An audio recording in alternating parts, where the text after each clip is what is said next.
Hi, Mentees. Thank you so much for joining us on this Sunday afternoon or whatever time it is where you're at. And I'm very excited and thankful to interview Elsa Charretier. Hi. That's pretty good. Thank you So, for having me today. yeah, thank you so much. And guys, I just first of all want to plug her YouTube channel. I've already put in the description below. It's awesome and inviting and relaxing and educational, and I love it. I love Oh, it. thank you. So definitely check out her channel. Um, if you don't know Elsa's work, she has independent work such as Infinite Loop, which is my favorite, and November, and you've worked on Marvel, DC Image titles, correct? Yes, that's right. Um, I pretty no, much, go ahead. I've kind of done work for hire for a while, for a few years, and then I moved back to indie comics, which is my first love and how I got started. So I'm not working for hire anymore and haven't for a long time, for a few years. Oh, good, It's good. yeah, it's a choice that I made, and I'm very glad that I did. Oh, James, thank you. Hi, Welcome, James. Elsa, to Near Mint. And before the chat, Erin was plugging your art books. They are beautiful. Oh my goodness. And embarrassingly, I can't find the one I bought. It was on the coffee table because I was looking through it, and now it's not. So It's okay. Thank you so I much, Aaron. I don't know where my husband put it. Won't blame him. Hi, post punk Omni Dog. Hi. So, you guys definitely submit your questions. I'd like to get to it, but also I've got a lot of my own because Elsa's my new hero. So I was wanting to ask her some things, such as Elsa, you started out acting, That's right. and how does it relate to your creative work in comics? Like, do you have any connection between Mm, what you learned as an actress and comics? I think that I've what drew me to acting was a misguided, or I thought that I would love to act, but what I love is movies and cinemas and directing and composition and all of that. So yeah, I thought that I wanted to be an actress, but that was not it. So what I did not find as an actress, which is the whole creative process, the behind the camera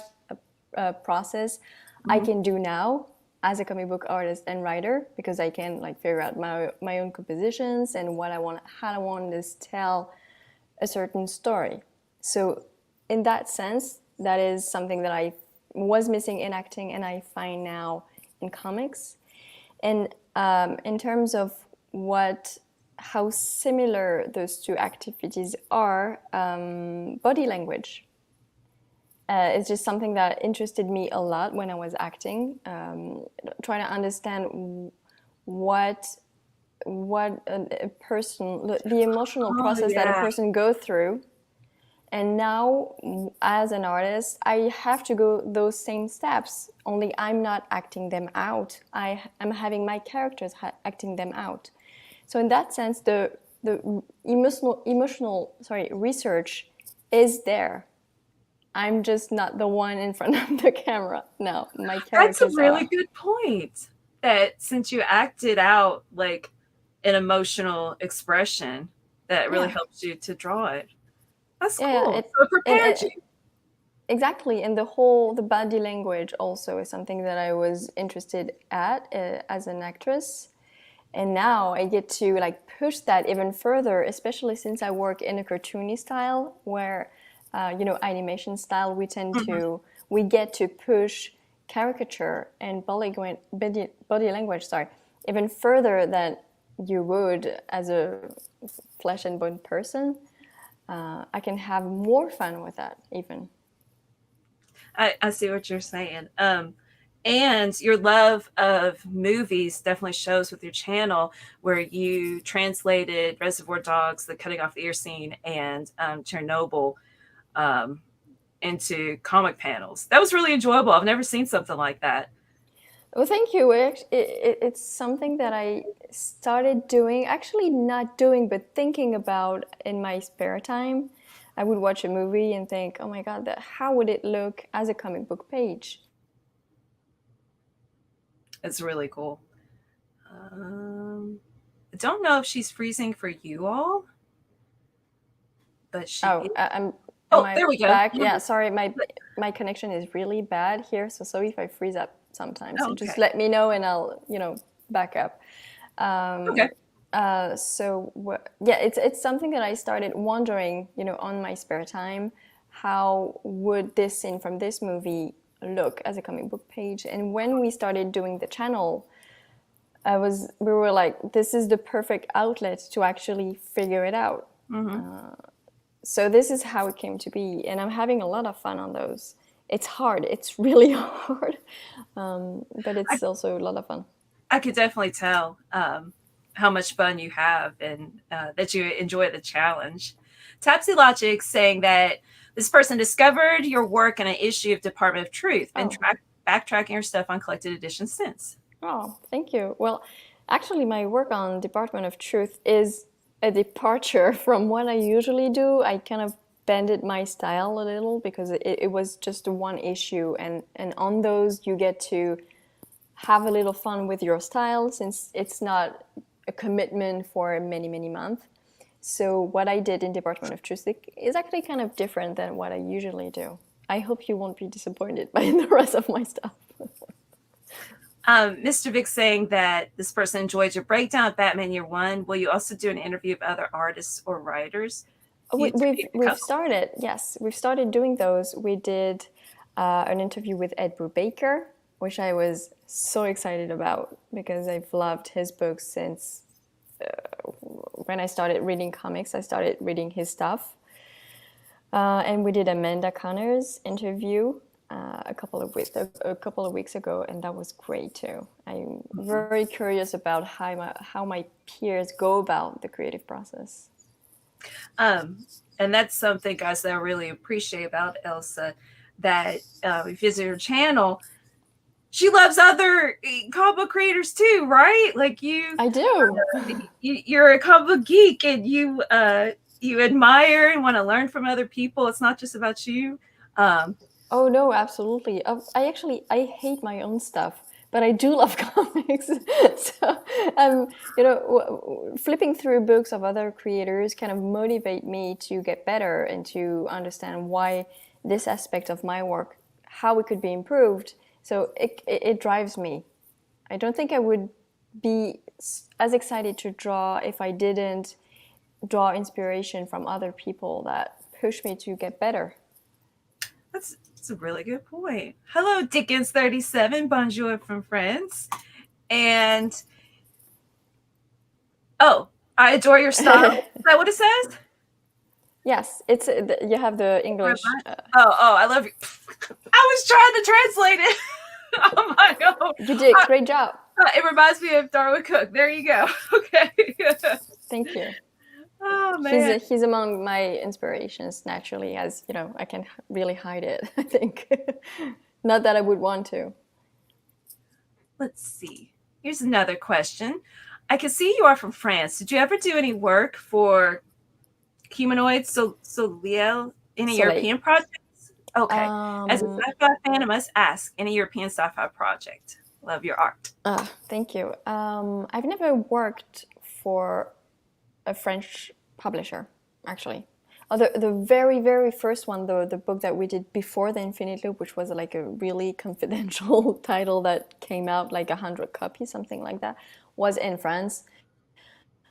So this was my really early steps as a professional artist. But since I've worked only with American publishers for many different reasons, I know that Humanoids have an American branch and they publish books in the States, but no, I've never worked with them. Part of it is because I have affinity with how the industry works in the States. It's really different in France. The contracts are different, the working conditions are different, the rates are very different, and I'm happy I'm happy where I am, and I am absolutely sure that my working conditions are better working in the States that they would be in France. Hmm. Okay. Let's see. Elsa, what is your most favorite character? That Do you is have one or hard. multiple? What's that? Right. I was saying, do you have one or multiple? I I'm sorry to disappoint, but I don't have a favorite character. I have favorite books, though, but there isn't one character that I really focus on and will buy every issue of. Maybe because I didn't grow up reading comics, so I never got attached to a specific character like you would like growing up reading Spider-Man or Hmm. I never got that That's me. experience. Yeah, that's a lot of people. But since I started reading comics later on and I really latched on indie comics early on, I never developed a special relationship with a specific character. I do like the good Batman comics, like the Your ones and all of those. I do love, and I think Batman would probably be my favorite character if I had to pick one at DC, for example. Hmm. Just because I think it allows for a lot of different stories and a lot of different approaches creatively. But I think that's about it. Well, I I could do definitely. love I do love Parker. It's not a superhero, but the Parker from the Darwin Cook's graphic novellas. But no, apart from that, no. No, that's completely fine. It's not disappointing not to have one. It, You love art so much that you enjoy lots of things. yeah, and I used to feel it's been a long time since anyone asked me that. And when I was starting out, I was feeling a little bit ashamed of that, of not having grown up reading comics. And so I would say some character, just because I felt bad not having one. But that's there's no point doing that. So now I'm just being honest. Oh, good, good. I think um your love for the character of Batman shows in your story in Batman Black and White. Oh, Um, I really enjoyed how it was flipped to the perceptions of the three people that were involved with the incident, mm. right? And that leads into my question: what's it like to write comics with your partner, Bjerg? Like, I have no idea. What's it like to write something with somebody else? Like, what's the process? Well, that first of all, it's the only writing I know. I've never wrote anything on my own. Never felt the need so far. How is it? So we have strong suits. You're freezing up. Let's see. While And she, I'm back. oh, there we go. Sorry. That's okay. So yeah, we have each of us have our strong suits, so we tend to stick with what we know best. Pierrick tends to plot first. He'll figure out the story beats and all of that. Actually, no, we co-plot. We plot together. We kind of flesh out the story together. Then Okay. he will go in and do a first draft. So he will write the first draft of the story, and then I go in and work mostly on dialogues and kind of Oh, and then the rewriting. But he does the first draft himself, and I come in a little later. and then it's really advantageous since you're the artist to work with him, right? Like Yeah, maybe you work more closely than artists and other writers that since you're creating it together. yeah, definitely. But funny enough, when we write, I don't really think about storytelling as I'm writing. I do that after, which Oh, is okay. kind of weird because most artists would be figuring out their storytelling as they're writing. But since we co-write, it would be hard for me to kind of impose my storytelling straight on. And also I like the surprise of not having thought of the storytelling during the writing stage and having kind of a blank slate to work on when I actually start pages. Yeah, that I see your point now. Just to get the story out and create it without having to worry about a second edition of how am I going to tell this through panels, right? Yeah, And I then, could. Most artists that write for themselves do that because it's the logic.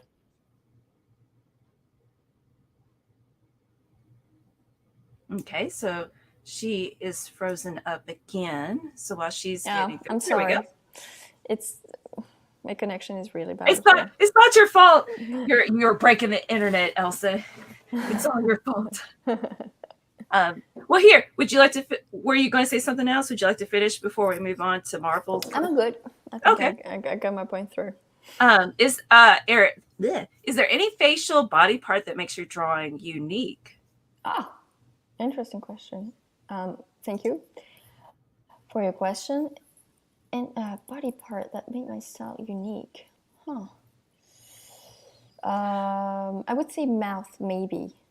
Lips and mouth, because I tend to like have full black lips, which is like a stylistic choice that I make.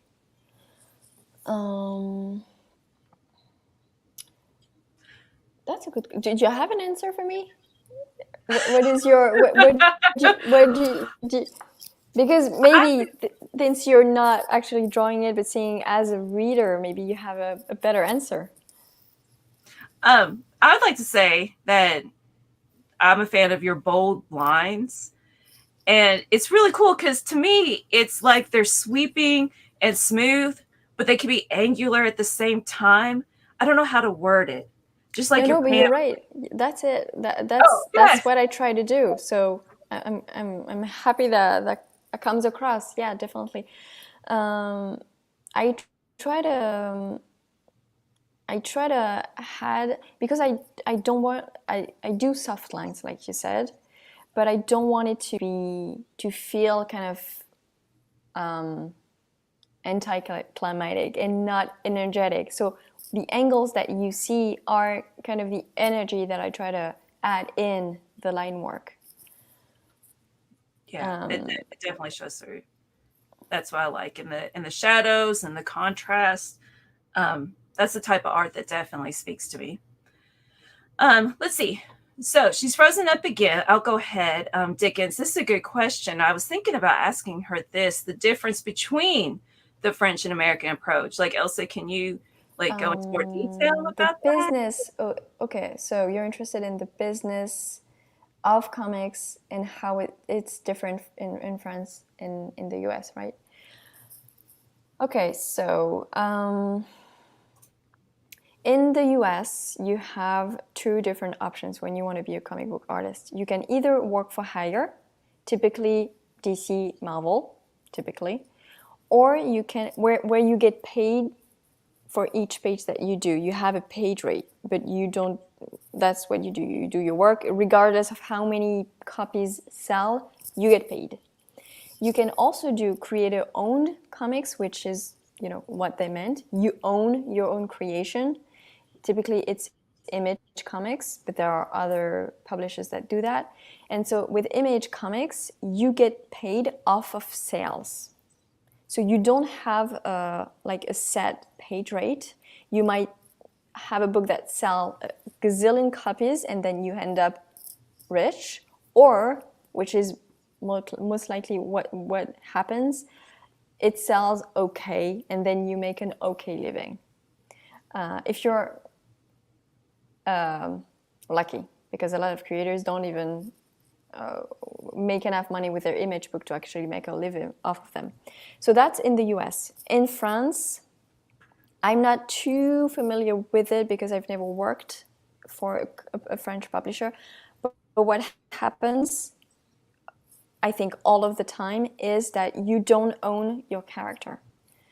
You get an advance when you sign a book. You get like 10,000 euros, or if you're lucky, more. Often it's less. But you don't own your character for you get them back 70 years after your death. Okay. So that means that the Hard. publisher, yes, the publisher has all the cards in their hands. They can make movies, animation movies with your characters, and you don't have any say in it, and you don't make a lot of money off it. And that is the big difference. In France, I don't think there may be small publishers that allow you to retain ownership of your creation, but most of them take them. And that is the big difference, which is why I've never worked in France, because I want to own my character. Yeah. And Right. if I don't own my character, like for DC or Marvel, I get paid handsomely, which you don't even have in France. So that's the main difference. Phew. That would be difficult to just give up something that you create and put your heart into. Elsa, outside the comics medium, where do you draw your biggest inspiration in your work? Movies and prose. I read a lot of novels. There is something about, comics are very plot oriented, which is like a defining quality of comics is they're very plot centered. Novels, on the other hand, are very character centric, and plot is secondary usually. And so that is a very different way of telling stories, a different way of talking about either a subject or someone, and that I think that inspires me to make my characters richer when I get back to comics. That's a good answer. Aaron loves your art. Oh, go ahead. No, I was just thinking, but generally speaking, I try to be curious about anything, try to have an open mind. I do Legos, I read mangas, although I'm having a hard time getting into manga. But I try to, I think that when you're a creative person, a working artist, you have to find many different ways of stimulating your creativity that are maybe completely different from the work that you do. I cook a lot, and I'm sure that somehow inspires me when I'm back on the drawing table. It's just working your imagination, working inside your head, working stuff out inside your head, whether it's triggered by painting, by a movie, by anything. I think that's important. And also traveling. That's inspiring. I miss traveling. Yeah, Oh God, yes. it definitely is. Where do you like to travel to? Well, a lot we go to the States a lot because conventions, and usually we try to stay in the city that we're going. Who's hosting the convention? We try to stay like for 10 days and visit. But Europe also. We right before everything that happened, we went to Copenhagen. And next up is Portugal. I want to go to Lisbon. Oh, that's awesome.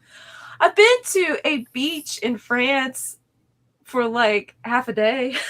Oh, good. Where was We it? went to the Basque Country in Spain. Oh. My foreign exchange student. We went to see him, and his grandfather had like a beach house. So we went. And Yeah, I've actually never been to that part of Southwest. Never been there. it was really pretty. Yeah, it's gorgeous. Oh, Aaron's asking, well, saying, really love your art books from your Kickstarter. Any plans to crowdfund a comic? Hi, Aaron. Thank you for backing. So, I don't know. Probably not. Because not in the near future, that's for sure. Although I am confident that I would get enough funding to actually publish the book and send it out, and because our Kickstarters have been very successful so far. To do a Kickstarter for comic is very different because you have to ask people to wait for a much longer period of time. That can rebuff some backers. And also, to make a living for the set amount of time that I would need to complete the book, I would need a lot of money from Kickstarter. And I'm not sure that I would actually get it. And if I didn't, that would mean now I have to produce this book, but I don't know that I can make a living for however many months I need to complete the book. So financially, it's risky. Yeah. I would need to set an initial goal very high, and that would maybe hamper our chances to get funded. So it's something to consider, but I don't think I'm quite there yet in my career to kind of pull it off. Maybe in a couple of years, I will be there. We'll see. Okay. I'm leading a trip of students to France next summer. We're visiting the, how do you say that, community? So Thèse? excited. I Do don't you know know what what that that is. Oh, No idea. well, then this person can tell you all about it. Yeah, I really don't know. Next summer. It's not a country that small, you know. That's true. Yeah, that's true. Mr. Vic, this is one of my questions too. Why did you start drawing? Because I listened, one of the first of the YouTube videos on your channel that I listened to, it was you explaining, I hope she can hear me because she's frozen. Always. Yeah, when I froze, I can hear you, so you can keep going. Oh, okay. Oh. Where you explain, you know, the process of where coming from acting to where you are now, and you explain how you taught yourself how to draw and how hard you worked at it. And I cannot remember. So here's the question: what led you to teaching yourself how to draw? It's a funny story. It sounds like it's made up, but I swear that's what happened. So I was acting. I had given up on acting after 6 years of like misery, and so I had given up on it. But I didn't know what to do with my life. I had really no education because I had left school at 16, something like that. So I was like, I'm 24. I'm not gonna go back to school now. What am I gonna do? I thought I didn't like anything other than acting in movies, so I was kind of lost. So I did kind of odd jobs, crappy jobs. And then Pierrick, who was my partner at the time, was at the time and still is now, is discovered comics because he wanted to be a writer. He was a cameraman and he wanted to write. And he discovered comics and he decided that he wanted to do that now. Write comics, and he went to a signing where Charlie Adlard was, you know, to ask for advice. And then Charlie told him, yeah, sure, absolutely, and you can like if you have a pitch, send it to me. And so Pierrick did say, I have a pitch. Whenever you're around, just please tell me. I will show you my pitch so you can give me advice.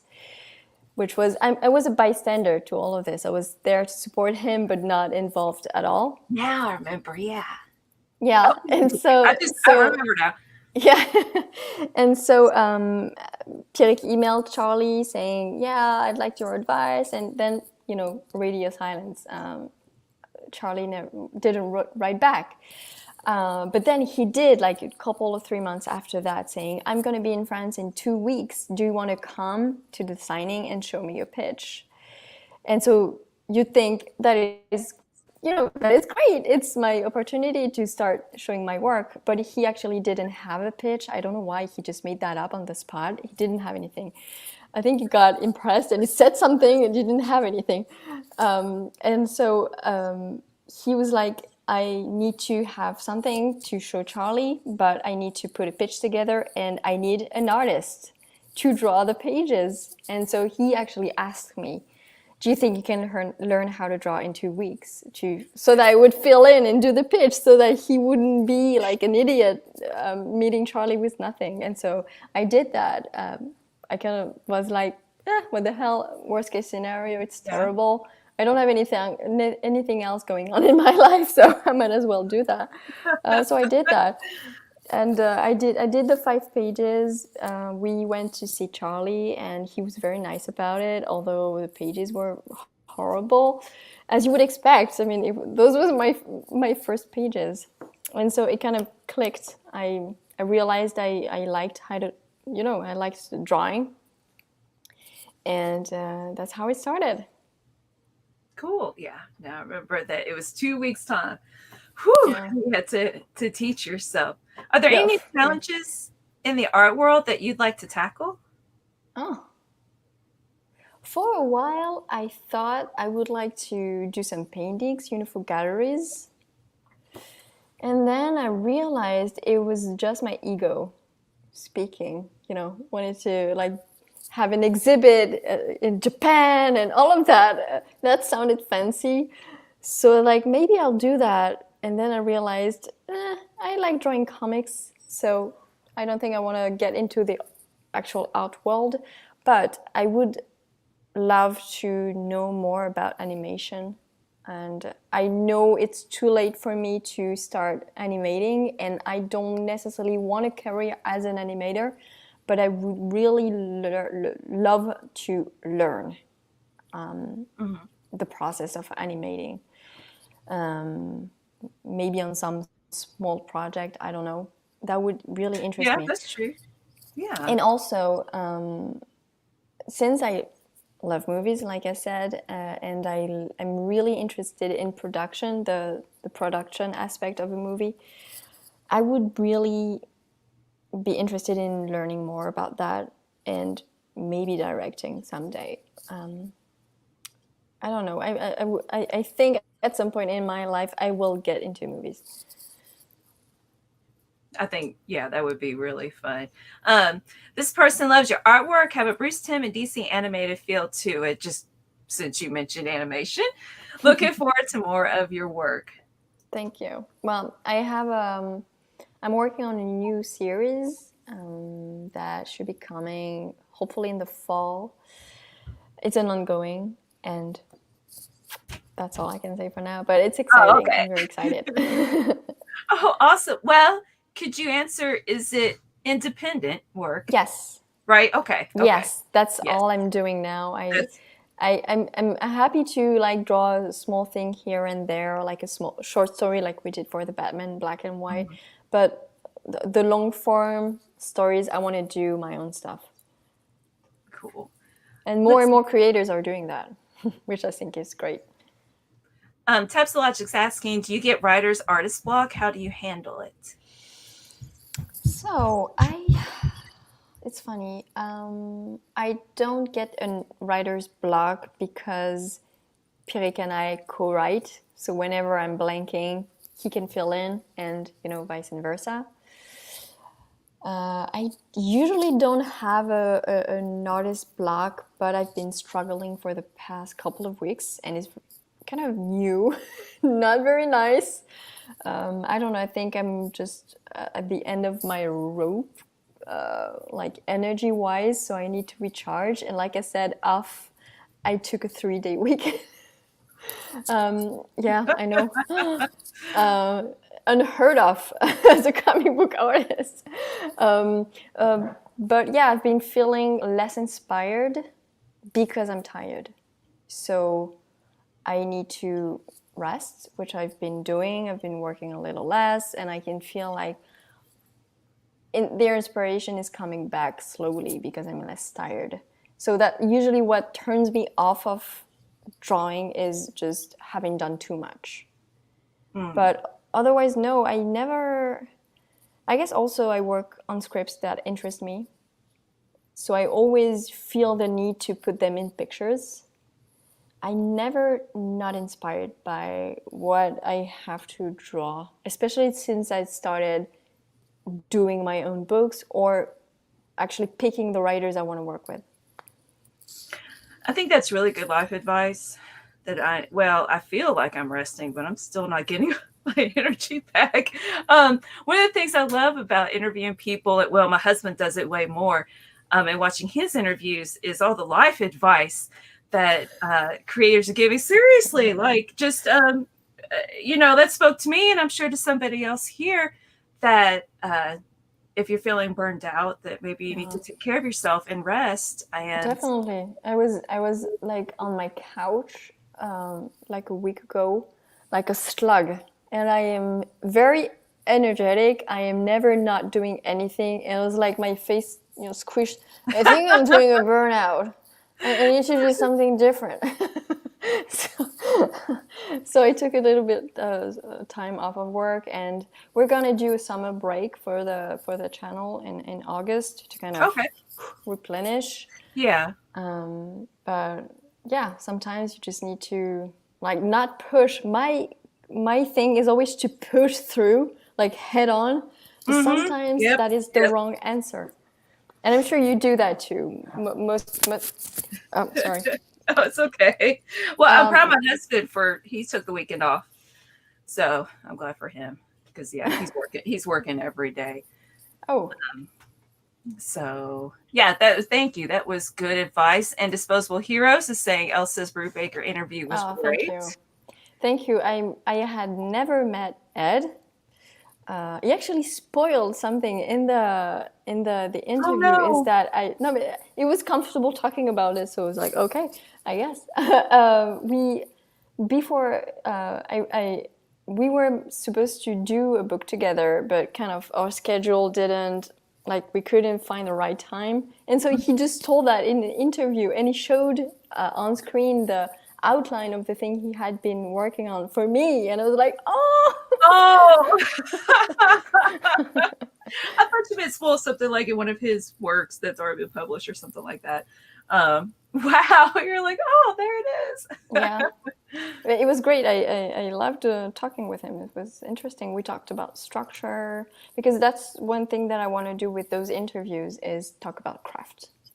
I'm not necessarily interested in specifically talking about, if I can tie up to it, that's great, to the latest release, because most interviews are about the latest release, but I want to still focus on the craft of it. So we talked a lot about structure, and that was interesting for me. I learned a bunch of stuff. Good. Let's see. Oh, Mr. Vic, Elsa said she's having trouble. She's having trouble getting to manga, correct? Yes. I could give you 2 suggestions. Yeah, please. For character development and violence, a beautiful artwork, Berserk. Oh, okay. And it has some really evil things in it, and like the best characters ever. It's a great mix. And for slice of life, Meisani Koku, it's oh goodness, when did she draw that? It was like at the end of the 80s or 90s. So they're pretty opposite of each other, just because Meisani Koku is about these characters that live together in a boarding house, and just the love story that progresses throughout the whole thing. Oh, okay. And Berserk's like, not giving a friendship, not giving up, betrayal, fighting spirit, and things like that. So cool. I will check those out, because I'm on the hunt for good mangas. So to answer the question, I have not read many, but the ones I read, one of them was Ping Pong, and I loved it. Yes, I had a hard time getting into it, because manga, the language of manga is very different from comics, and it can be very cartoony and super exaggerated, and I had a hard time, accepting that as a reader. It kind of felt too much. Right. But as I got more and more comfortable with it, I could see how interesting that was. But so far, I haven't been able to find a story that really grabbed me. I haven't read many, but Ping Pong was visually very interesting. Cool. Let's see. Oh, Lone Wolf and Cub. That's a good one too. Gone is about a cute little dinosaur, and there are no words. It's just pictures. We have that one. I started reading because supposedly it's very good. I started reading Full Metal Alchemist Mhm, this morning, mhm. Oh, and that's very popular. I've read the first few volumes, and it just didn't speak to me. I quit reading it, but it's lots of people like it. yeah, so that's why I went, and that's what I was talking about with Pierre after I read some part of it, is that because he told me give it some time to like settle into what it wants to say and all of Mhm. that. And I was thinking, in comics or bande dessinée, the creators, when they start out, they'll do a book. It will have some beginner problems, and then they do another book and they get better and better and better. And so when you like a writer or a creator, you can pick up the books that are further down in their progression. Yeah. You know what I mean? You can start Yes. with the good stuff. But with manga, since it's very long running series, Yeah. you'll have to go through the bumps of the beginning, Uh-huh. figuring out how to be a creator. And so you have to go through all of that before getting to the actual good stuff. And so I have a hard time with that, because they are so long running. Maybe that's That's a part of good point. why I'm having a hard time getting into it, is that I'm not to the good part of the series yet. No, that's a good point. Money says bonjour, Melanie and Elsa from Montreal. Elsa, in your opinion, what are the differences between comic book and French BD? What's French BD? It's bande dessinée. It's the French comics. Oh, okay, okay. So you talked about the business, but Yes. So I don't read a lot of bande dessinée, so it's hard to have like an informed opinion. Although I just read the last Lucky Luke, which was interesting. So there are typically there are more, since it's bigger in size than a comics, you'll have more panels. Usually inside a page, you'll have typically 7 to 10 panel a page, which is higher than a comics. Comics are between 4 and 7 or 8 usually. So in that sense, that's different. The beats are different on the page. In terms of stories, I haven't read that many, so it's hard to say. And the format is shorter. You have French comics usually are 64 pages long, and it's like damn it, what's the word? It's a single story in 64 pages, whereas in oh, comics you have standalone. standalone. That was the word I was looking for. Thank you. Whereas in comics you'll have like 4, 6, 7, 10 issues of the same thing. So you have a longer time to settle into your story, to develop your plot, your characters, all of that. In French comics, it's faster, more condensed. So that can be either good or bad, depending on the creator. So that's the other difference. And I'm sure in terms of course, we don't have superheroes. That's a big difference. In terms of stories, I'm sure there are many differences between the two, but I'm not savvy enough in French comics to tell. Well, I just learned a couple of things I didn't know. Uh, the differences. I guess I don't think about it. James Abel. I know we've got. Let's see, just a couple more minutes. This is Elsa's time off. Thank you so much for joining us. James is asking, "What's your all-time favorite novel?"